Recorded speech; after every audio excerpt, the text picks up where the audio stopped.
Thank you so much, Ben, for your very nice introduction. Good evening, everyone. Again, I would like to thank Ben for organizing this short scientific discussion. So, my presentation tonight will be focusing on metal mediated NOx chemistry.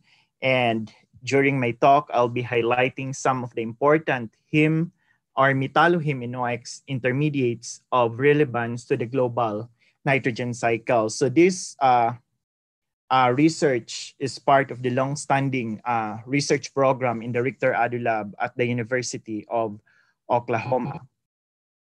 So 78% of the atmosphere is made up of the nitrogen gas.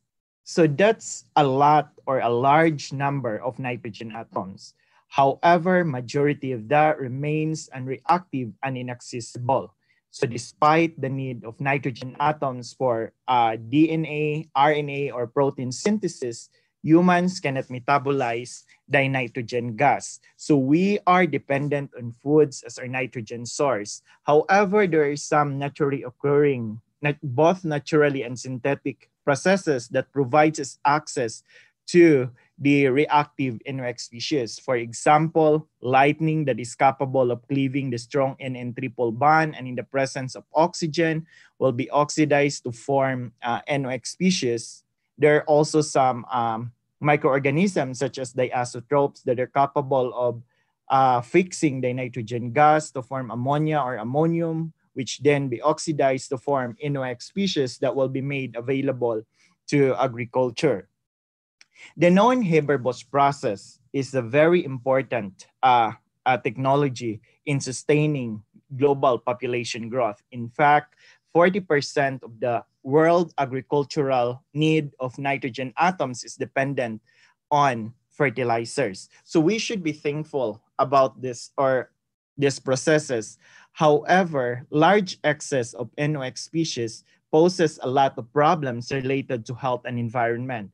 For example, presence of NOx species in drinking water is associated with heme oxidation. Its presence in the atmosphere contributes acid rain. So one of the biggest problems we are facing nowadays is how to cope up with nitrogen fixation. So how are we going to balance this with the opposite process called denitrification? So providing intervention or providing solutions to problem like this requires fundamental understanding as to how this molecule involved in the reaction pathway. So this is where inorganic chemistry plays a critical role in providing mechanistic insights and providing synthetic models that can be used to test hypotheses. So this is where a research group fits in the global scheme of providing fundamental information or providing intervention to the problem or the current problems in the global nitrogen cycle. So my presentation today will be focusing on the conversion of nitric oxide gas to nitrous oxide as part of the denitrification pathway. Denitrification involves or includes series of steps where each step is catalyzed by a specific type of enzyme. For example, nitrate to nitrite reduction, it is catalyzed by a molybdenum cofactor.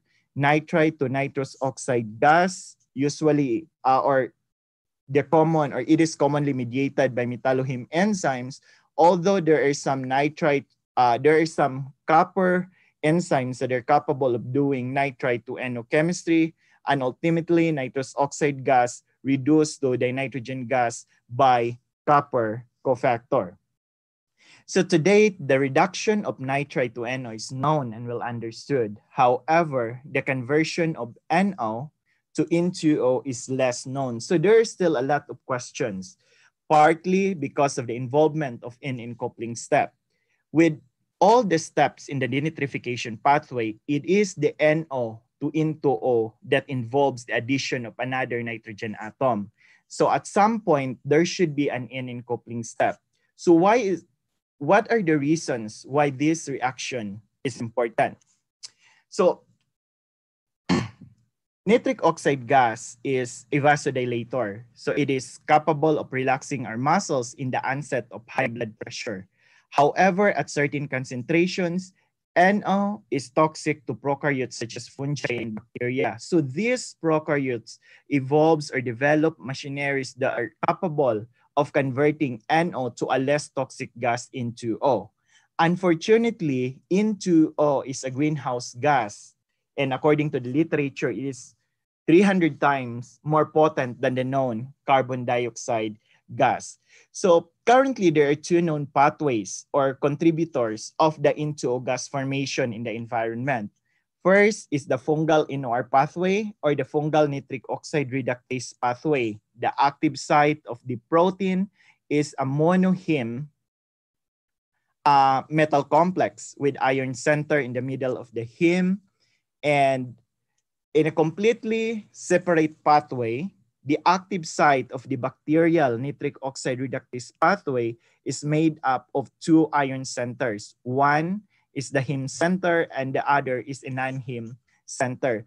So by looking at these active sites, they have stark differences. However, these two enzymes, these two metal cofactors, execute the same chemistry, the conversion of NO to N2O gas using 2 proton at 2 electron process. So despite the importance of this reaction, its impact to health and environment, there are still a lot of questions that need to be answered as to how or what are really the guiding or the fundamental principles used by these active sites that drives the conversion of NO to N2O gas. So to start with, for the fungal P450 nitric oxide reductase pathway, prior to our work in this area, what was known is that nitric oxide gas coordinate at the iron center to form this ferric NO complex, which is in equilibrium with ferrous NO plus formulation, by which, according to DFT calculations, this is in a proper position for hydride attack to form this proposed reactive intermediate iron HNO species. So this intermediate was proposed for several decades, but prior to our work in this area, the information about this is very limited.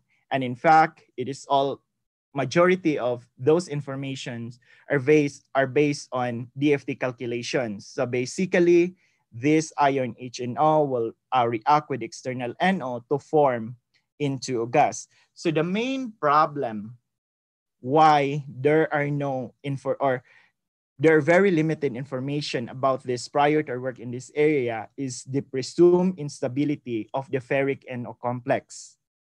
So majority of my work focus on synthesizing model complexes that are capable or that are very stable and that will provide us opportunity for the activity studies to probe the subsequent steps of this reaction pathway. So I utilized or explored series of synthetic techniques, and one that works well is the use of organometallic electrochemistry approach, where we found out, or it was observed, that changing the electrolytes of the reaction basically changes the behavior of a redox couple. So sometimes from reversible, it will be irreversible, or irreversible, it will be made reversible by changing the electrolytes. So that suggests that counter and ion is very important in the stability of this metal complex.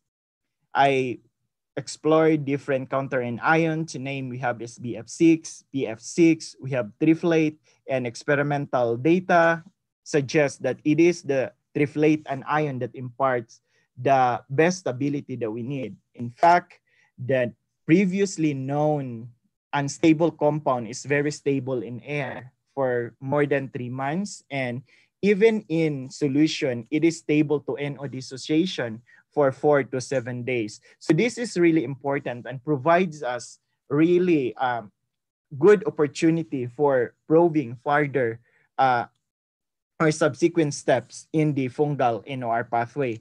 I was fortunate enough to crystallize a series or different derivatives of this ferric nitrosyl complex, and one of the representatives is this biologically relevant protoporphyrin 9-dimethyl ester ferric nitrosyl complex with almost or near linear iron in geometry, consistent with a high NO stretching frequency around 1900.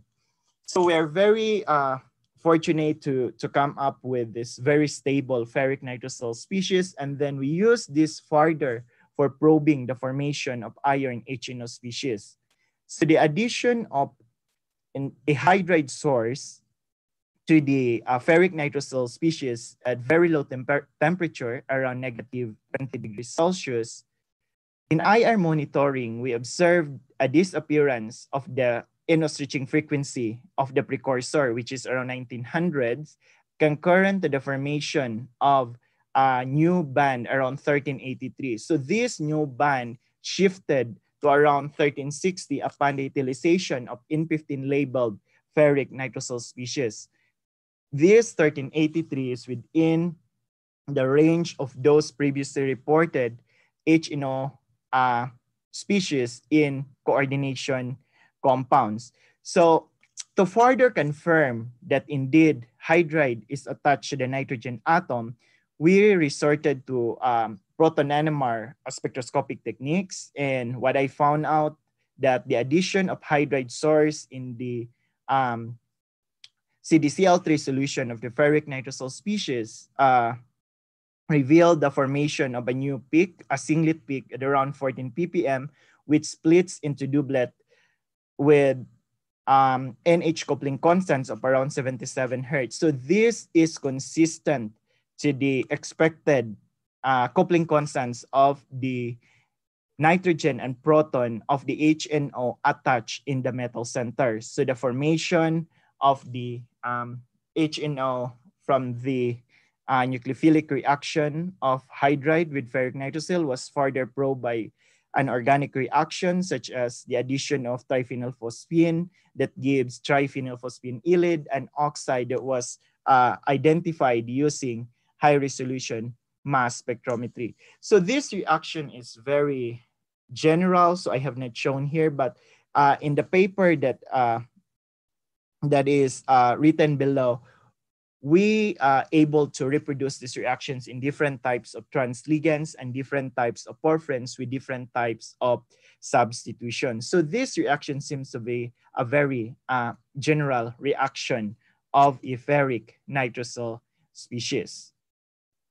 So to answer our question as to how iron HNO was formed, we resorted to DFT calculations in collaboration with Dr. Yong Zhang at Stevens Institute of Technology.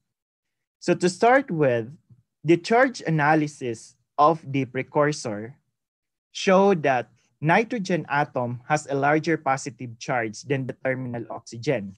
So that suggests that it is more favorable for the nitrogen atom to accept hydride as compared to the terminal oxygen. However, several attempts of placing hydride to be transferred close to the nitrogen atom to form the first intermediate I-1N always resulted to a structure similar to that of I-1O, where the hydride is very close to the terminal oxygen. So then that suggests to us further that we need to investigate both N path and O pathway.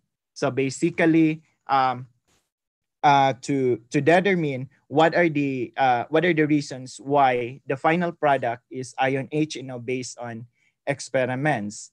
So for the first transition state in the N pathway, charge analysis of the hydride source, both boron and the hydride to be transferred have negatively charged. So this will aid in the BH band cleavage and will result in the successful transfer of hydride to the nitrogen atom.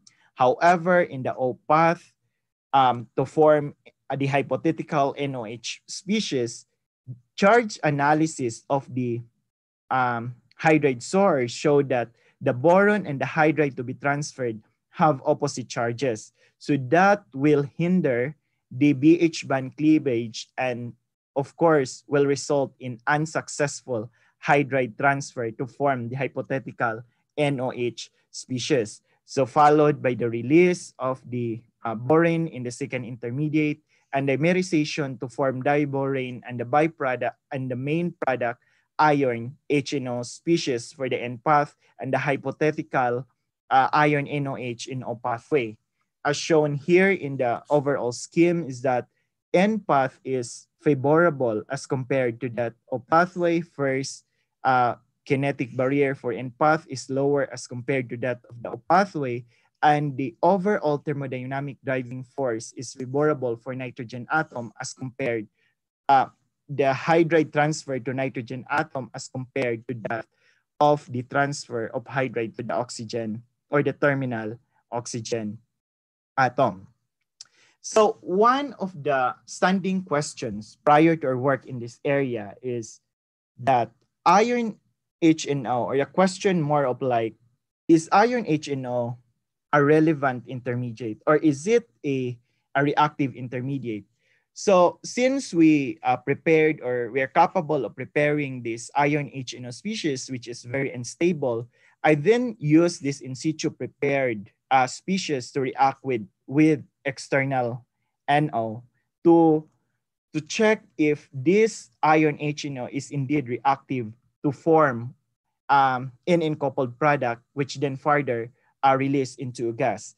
In fact, shown here in the right side are gas phase IR spectra that show that the formation of into a gas, and indeed in iron HNO is reactive intermediate to couple with external NO to form into a gas.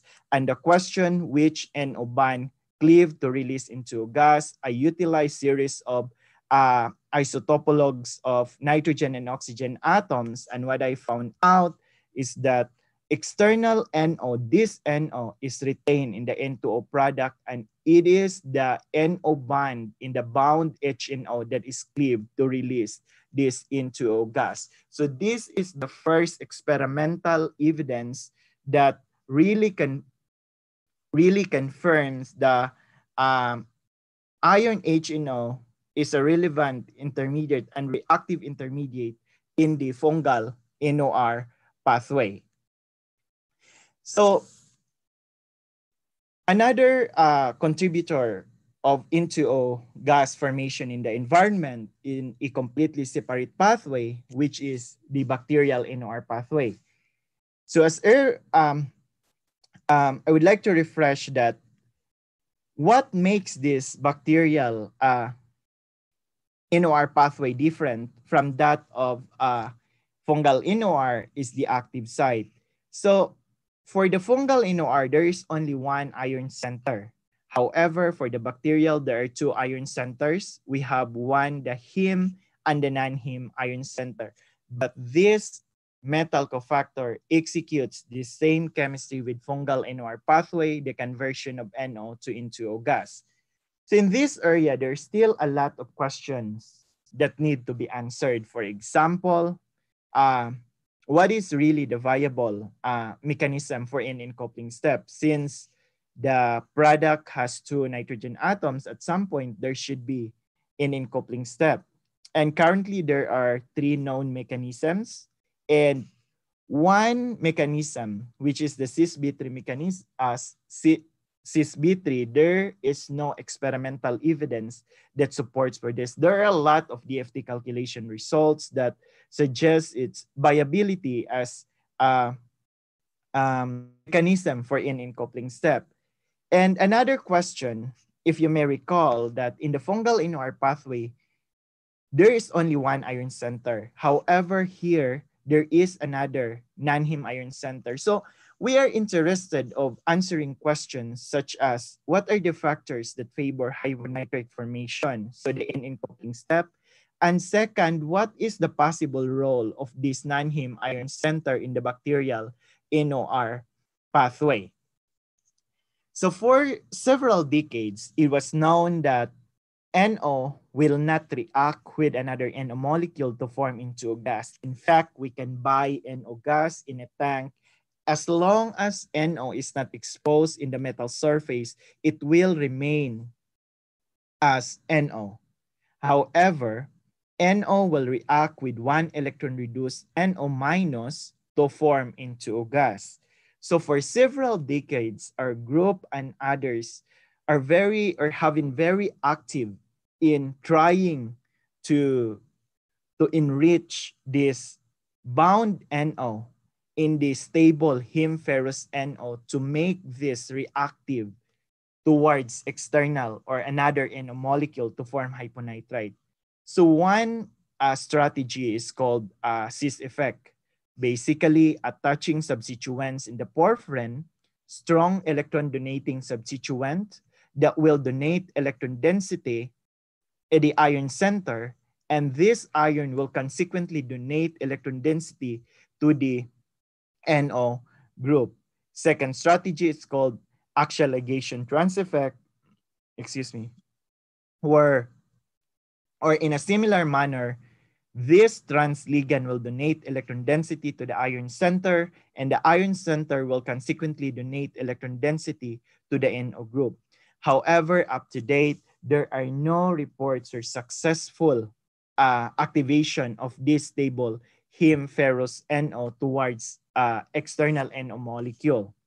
With our knowledge in coordination chemistry, that Lewis acid can coordinate at the terminal oxygen of metal CO and metal NO complexes in coordination compounds.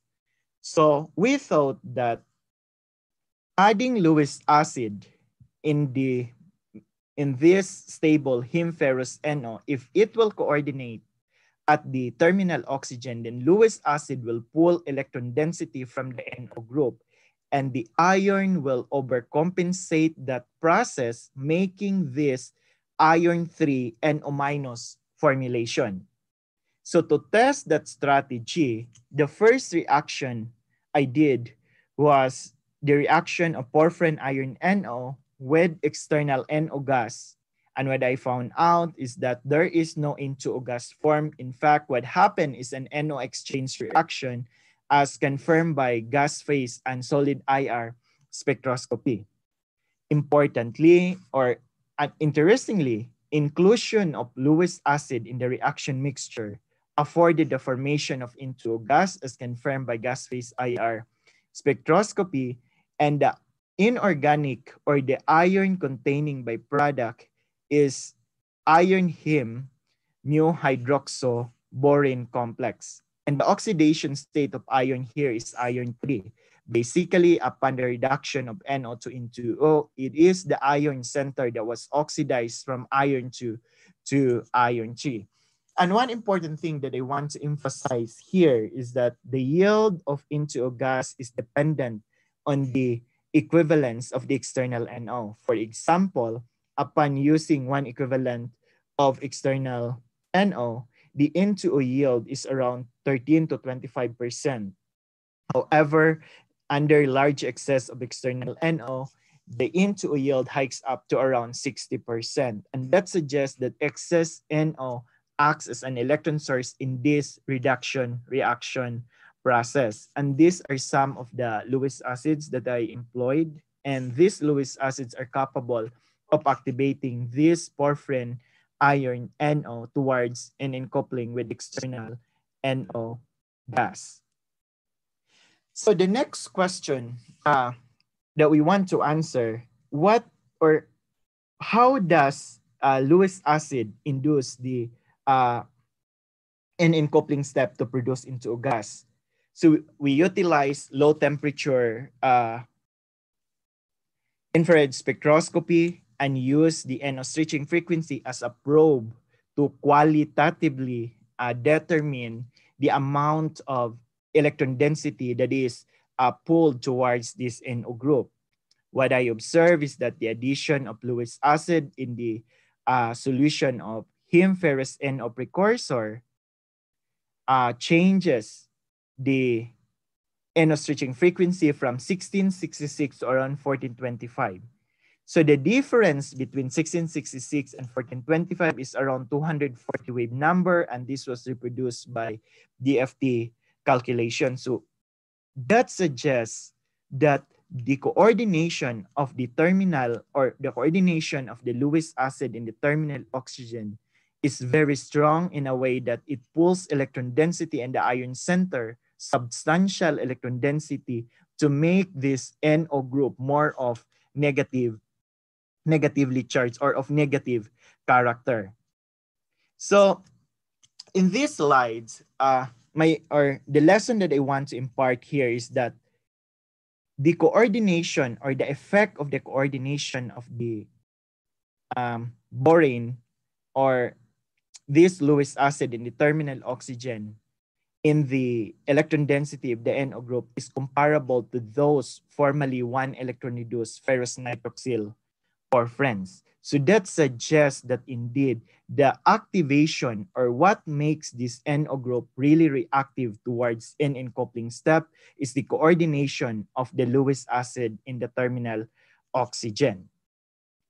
So based on our data or experimental data coupled with DFT calculations suggests that Lewis acid activates this heme ferrous NO via the following steps. First, coordination at the terminal oxygen to form this very reactive intermediate or ferric nitroxyl intermediate that is capable of coupling external NO to form this cis hyponitrite compound, by which according to DFT calculation will isomerize to this into already released intermediate, which then of course releases into a gas, and in the presence of trace proton will form this ferric mu hydroxo compound, which was confirmed by X-ray crystallography and further trapped by adding external NO to form this ferric nitrosyl species. So this is the first experimental evidence for the viability of cis-B3 mechanism for the N coupling step in the bacterial nitric oxide reductase pathway. So again, we resorted to DFT calculations to know or to answer, or we want to know how does this Lewis acid perturb the electron or the electronic structure of this very stable heme ferrous NO. Geometry optimization of this structure always position this Lewis acid on transposition with this heme ion unit, which basically some sort of similar with that of the active site of the bacterial nitric oxide reductase pathway. And there are two things that I want to emphasize here. First is the bond length of the iron nitrogen and the bond length of nitrogen oxygen lengthen upon the coordination of the terminal or coordination of the Lewis acid in the terminal oxygen. And second, the overall NO charge in this adduct is negative as compared to that of positively charged overall positively charged NO in the precursor. And this really supports or explain why there is a large lowering of the NO switching frequency from 1666 to 1425, basically making this ferric nitroxyl formulation.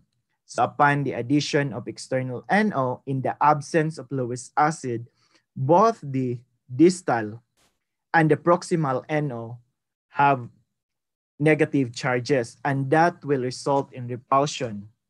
That's the reason why there is no N2O gas present in the experiment, or there is no N2O gas detected in the experiment in the absence of the Lewis acid. However, in the presence of Lewis acid BX3, the distal NO becomes positively charged, and that of the proximal is negative, and that results to a very strong NN or nitrogen-nitrogen interactions with a bond length of around 1.24 angstrom. Basically, what this or the lesson that we can have from these DFT calculations is that the function of the non-heme ion center at the bacterial NOR pathway is basically acts as a Lewis acid. It will pull electron density of this NO group to make this bound NO reactive towards external NO. And so one of the or another derivatives of iron porphyrin in biology or in the environment is cobalt porphyrin. So I expanded this chemistry to cobalt derivatives. First is that cobalt is expected to be more electron rich. So I want to compare what will be its effect towards activation by Lewis acid to form into a gas. So indeed, what I observe is that this porphyrin cobalt NO will couple with external NO in the presence of Lewis acid to form into a gas, as shown here in the gas phase IR spectrum. However, the N2O yield is very low, and there is a fundamental reason for why this cobalt derivative has a very low N2O yield as compared to that iron, even if cobalt is expected to be more electron rich as compared to the iron derivative. And the cobalt containing byproduct is the porphyrin-centered pi-radical cation cobalt nitrosyl complex. So in cobalt derivative, NO is reduced into gas, and it is the porphyrin that was oxidized to form the porphyrin-centered pi-radical cation. So I want to emphasize here that the charge or the oxidation state of cobalt from cobalt 2 retains to cobalt 2 in the inorganic byproduct. So I want to compare and provide fundamental explanations as to what are the differences between cobalt and iron porphyrin derivatives. First, for the cobalt, the interactions between the Lewis acid and the terminal oxygen is relatively weak, as shown here in the band distance, as compared to that of the iron derivative. And that is also consistent with the probing or the change, or there is no change in the oxidation states of the cobalt center. So from the precursor, we have cobalt 2, and the product, we have the cobalt 2. However, in the iron center, upon the oxidation or upon the coordination of the Lewis acid at the terminal oxygen, the iron 2 was oxidized to iron 3 to compensate the formation of this nitroxyl ligand. And then this really suggests to us that in the iron derivative, this NO group is well activated by the Lewis acid as compared to the cobalt derivative. And that is one of the reasons why into a gas yield for cobalt derivative is very low as compared to this or to that of the iron derivative. And here in the intermediate, upon the formation of the hyponitrate intermediate, it is the porphyrin that was oxidized to form porphyrin pi-radical cation, and the cobalt remains cobalt 2. And this formulation was carried out in the final product as a cobalt 2 porphyrin-centered pi-radical cation nitrosyl product. However, in the iron derivative from iron 2, upon the reduction of NO to N2O, it is the iron 3, it is the iron center that was oxidized from iron 2 to iron 3. So those are the fundamental differences between cobalt and iron derivatives. So I want to add here, at first we were surprised with the results because, as what I have said, that cobalt is expected to be more electron rich. However, DFT calculations of the porphyrin or cobalt porphyrin NO has a basically HOMO or highest occupied molecular orbital that is dominated by the porphyrin ring. So basically, if you remove electron, then it will be easy to remove electron from the porphyrin than the cobalt center. And with that, I would like to end this talk by highlighting some of the key points or the things that we contributed in this research area. So first, for the fungal NOR pathway, the key is the successful synthesis or stabilization of the presumed unstable ferric nitrosyl precursors. And this really provides us opportunity for further reactivity studies, for example, hydride attack to form iron HNO. And indeed, we found out that iron HNO is an active intermediate that is capable of coupling with external NO to form into O gas. And in the bacterial NOR pathway, the function or this non-heme iron center acts as a Lewis acid and this will pull electron density from the iron center to the NO group, making this bound NO reactive or more of a nitroxyl character, basically capable of forming another bond with another NO molecule to form hyponitrite en route to into formation. So we don't really need a Lewis acid or a redox active Lewis acid to activate this heme ferrous NO. However, for the enzyme to be catalytically competent, the enzyme has to recruit a redox active Lewis acid such as this iron non-heme center. So this is the first, or these results lend the first chemical support for the viability of the cis-B3 mechanism for the N coupling step in the bacterial NOR pathway. With that, I would like to thank the people behind my success in grad school and in postdoc, my mentor, Dr. Victor Ado, a very supportive guy, my colleagues or my research group mates, the previous group members, the collaborators. We have a really good and productive relationship with our collaborators, both with DFT, magnetic studies, and of course, electrochemistry. And I would like to thank funding agency also. Without fund, we cannot move in the lab. The National Science Foundation, NIH, and my dissertation completion fellowship at the University of Oklahoma. And I would like to thank the Department of Chemistry that is housed in this very nice Stephenson Life Sciences Research Center. And with that, I would like to thank you all for your attention, and I'm ready to answer if you have any questions. Wonderful. Thank you for a fantastic talk. That was thoroughly interesting. And I just learned a whole lot. So we will go ahead and start with the questions. You got a good number of them here. And although I am not a chemist, I think they are some very good ones. So I think this should make for an interesting discussion.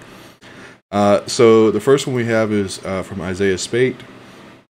And he said he wants to know, is it clear why the bacterial and fungal pathways require different numbers of iron atoms but undergo the same reactions in essence? Yes, that is a really good question. So before we ask ourselves that too, like so the difference basically, if we go back, I'll try, I hope I can just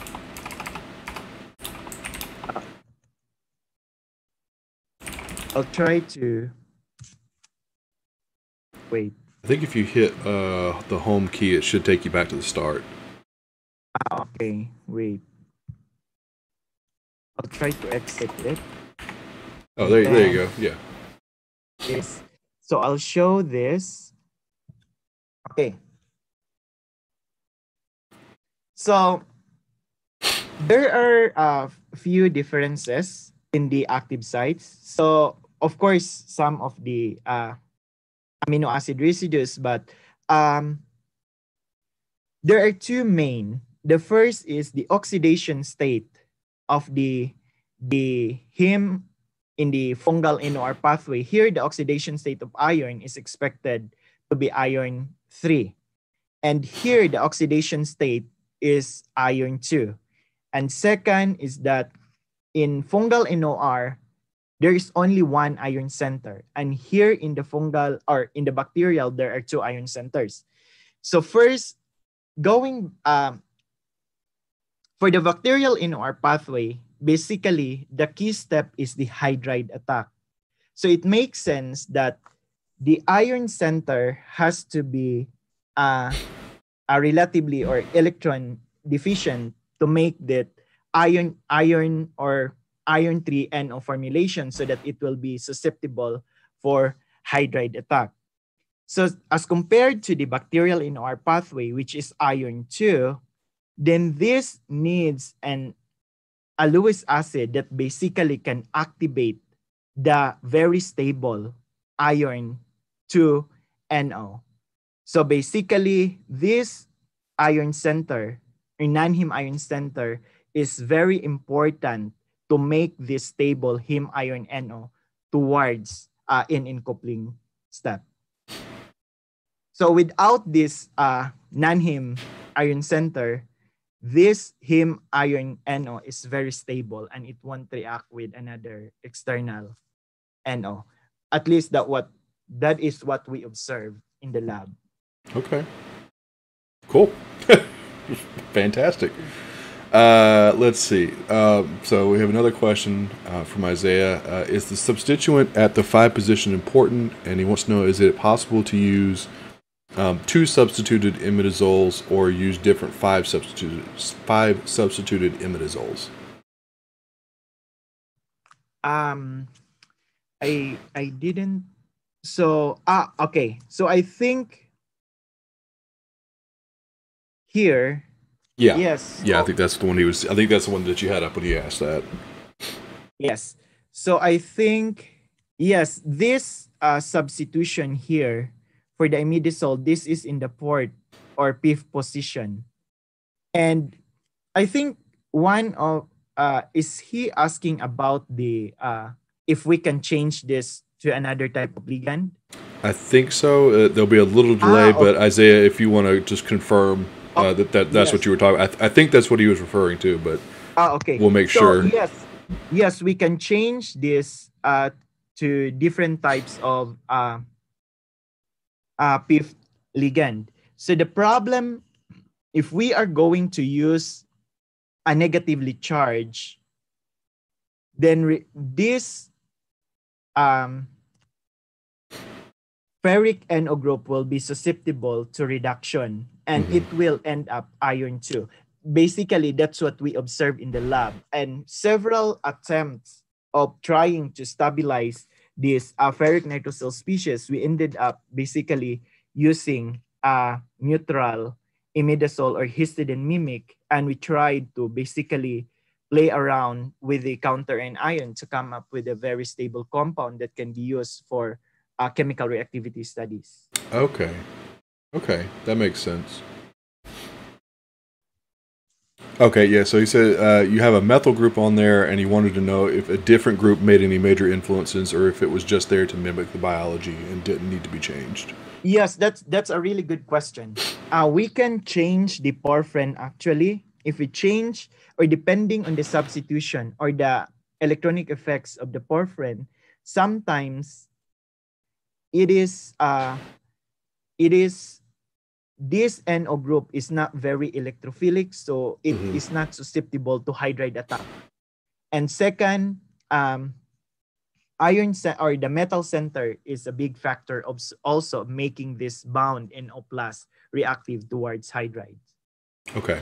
Basically, we are looking at the interplay between this ligand, the porphyrin, and the metal center.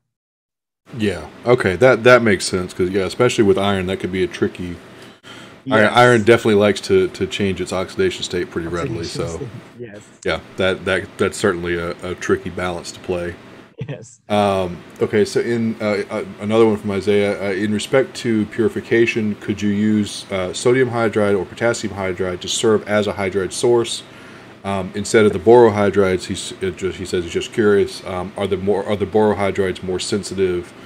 I think it was he Yes, that's a very good question. So in the lab, I've tried it several times, different types of hydride sources, and certainly those two, I've tried sodium hydride, I tried sodium borohydride, and I think the problem is that the sodium, it is just, I think, a matter of a balance of electronics. I tried the sodium hydride and sodium borohydride. The reaction is not that clean. HNO is formed, however, the HNO is also decomposing at the same time. So it's really difficult to probe using NMR spectroscopy because the decomposition product of the iron HNO is paramagnetic compound, and that will really mess up the NMR spectrum. Okay. Yeah, certainly I've tried several. I even tried some biologically relevant hydride sources, but so far it is the sodium or tetrabutyl ammonium that is really compatible with ferric nitrosyl system. That's interesting. Okay. Let's see. So the next one is actually from Dr. Kothapalli. So she wants to know how will the difference in the electronegativity of nitrogen and I'm not sure if she was going to say oxygen or hydrogen, probably oxygen, play a role in the hydride transfer? Yes, that is a really good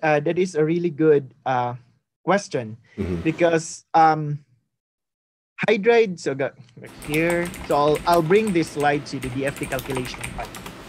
So electronegativity is very fundamental in this type of reaction. Of course, oxygen is more electronegative, and that also give us an idea in the charge analysis that nitrogen atom has a larger positive charge as compared to the oxygen.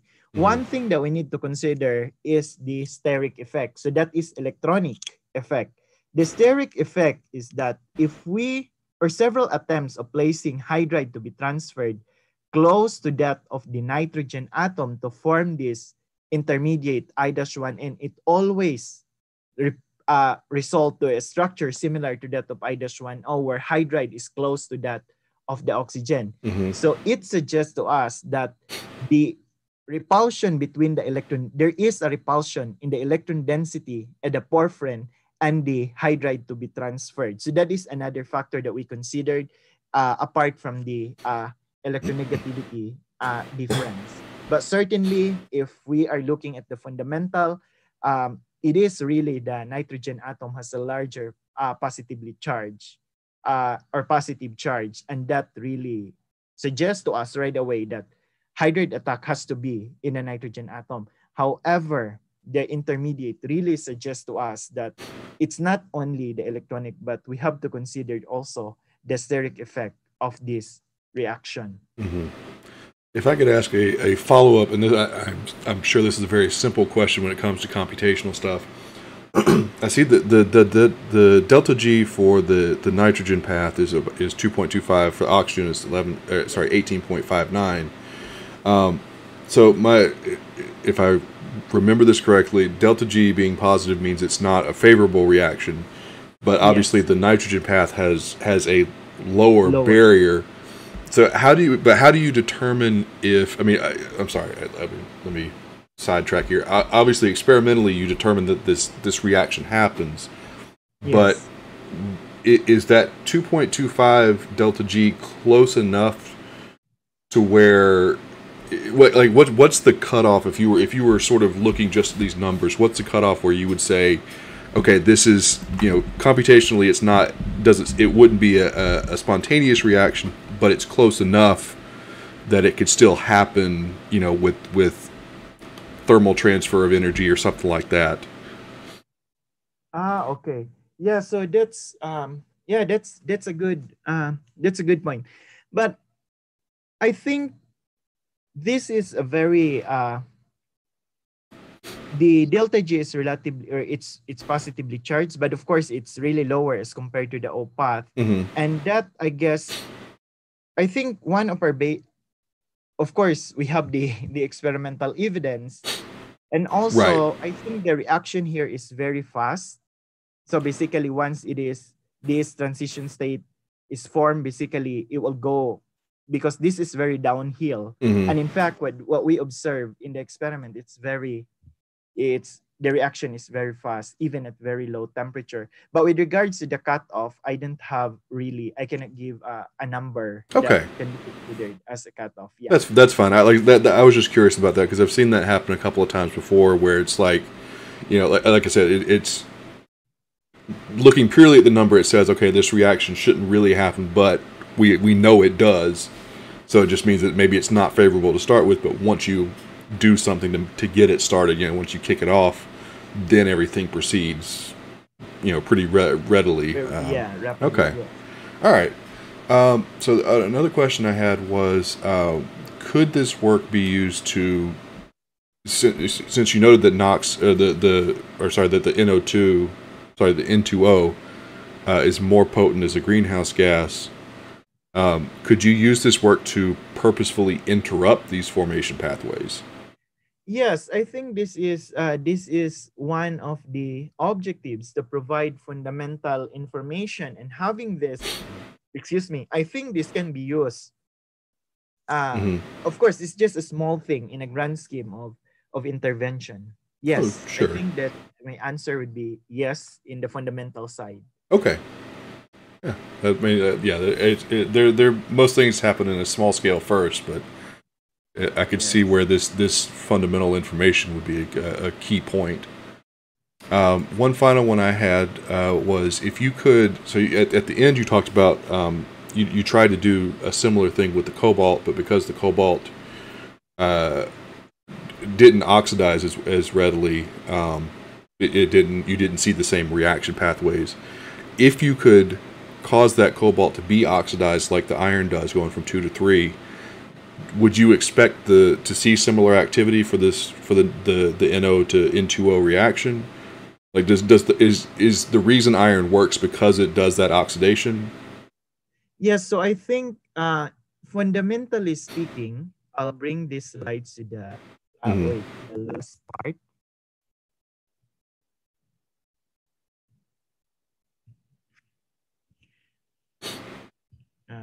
Okay, fundamentally speaking,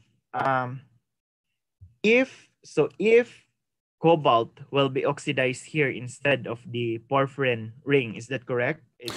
Yeah, right. Basically, like, is it just the fact that the cobalt doesn't oxidize, or is there something additional that the iron does or facilitates that the cobalt doesn't? Yes, of course there are other factors that are playing here, and I think what I'm showing here is just something that we can explain in the lab or from our results. Mm-hmm. So what happened here in the cobalt is that if you make this bound NO more of negatively charged, and it has to be compensated with a charge balance. But the problem is, in the cobalt derivative, what was oxidized is the porphyrin, and that is relatively remote from that of NO. So the effect of pulling electron density is relatively less as compared to that of an iron, where the oxidation is in the iron center. So second question, if the oxidation happened in the cobalt center to form cobalt 3, I think, yes, it would give the same amount of N2O gas, but I cannot really give a definite answer because we have not observed it in the lab. Okay. Yeah, I was just curious because of the way, because of the mechanism as you described it. It's really interesting how such a relatively small change causes a completely different reaction, and that's really fascinating. Yes. Yeah, that's really cool. So I will go ahead and say to the chat, if you got any final questions, go ahead and get those in. Isaiah did want to just add one more thing and say that this was a beautiful overlap of inorganic and computational chemistry, and that you did some great work here, and I do have to concur.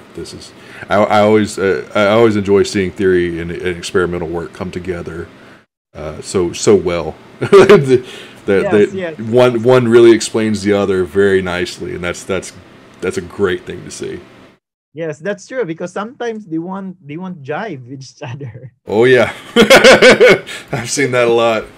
Yes. I did work in semiconductors, in photoactive semiconductors, and man, there's some very it's gotten better, but when I was starting out, there was some very bad computational work.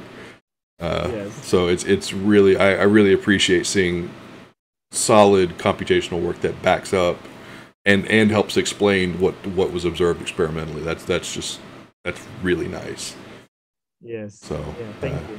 yeah, I will definitely second the great work because this is I really appreciate this is a nice complete story too. You laid out the Yes. beginning well, the motivation, where you started, what you saw, and how you drew the conclusions you did. Like that's just really well done. Yes. Um, so I think if there are no further questions, then we'll go ahead and start to wrap up. Erwin, if I could get you to hang around for just a minute, we'll chat a little bit more. Okay. Um, and I will go ahead and say thank you to everybody who came out tonight. I really appreciate you spending some time on your Friday night with us. And we will be back again next week. The spot is open currently, but we will be working to get somebody to present that night on December 11th. And I hope you'll all come back out again. And in the meantime, please have a good, safe weekend. Wear a mask. And I will see you all next week, I hope. Thanks again for coming out. Good night.